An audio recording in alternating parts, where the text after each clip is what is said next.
Alright, post-production finally came to an end after freaking 10 months or so. Unbelievable. Of course, editing took up a lot of time, because editing alone was like 6 months. So if we would have been quicker with the editing, we could probably have finished all post-production stuff in 6 months or so. That's pretty a fair number. I just read an article the other day about how many independent movies crumble in post-production. They never make it out of post-production, they just simply die. And after going through our experience, I can totally see why. I mean, I read stories about filmmakers, they sit in the editing room and they try to edit this scene together, and they don't have all the angles, and the close-up is missing, and then there is bad acting, and somehow it just doesn't come together, so they're frustrated. They maybe put the scene to the side and start editing the next scene. Same problem, the angles, the acting is not good, the sound is not good, it just doesn't work, and then after a while they just give up, because to fix all that, well, first of all, it's not possible without reshooting stuff, and you can't just fix everything in post-production.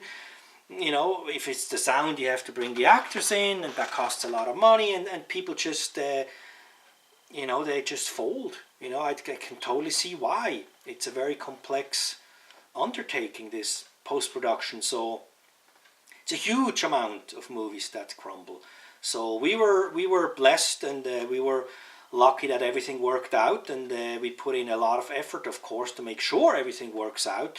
And we finally finished post-production, and we actually now had a movie, believe it or not, Anonymous 616. And if we look at the price tag, there is a saying that production costs pretty much the same amount as then later post-production.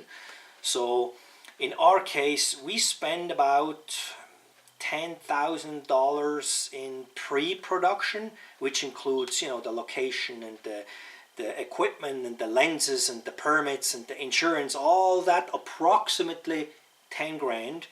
And then the production phase, which was mainly food and salary for cast and crew, that was pretty much approximately 10,000.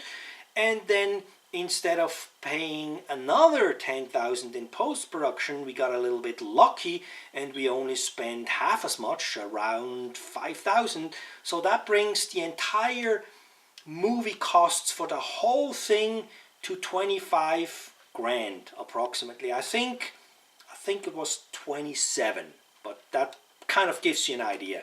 So we had a finished movie, we spent 27 grand, the movie looked great, and one of the next steps, of course, is now to look for distribution, and I will definitely talk about that in the future episodes. And I'm sure there's little things that I still want to say in some other episodes, but for now, post-production was done, we had a movie, all looked very promising.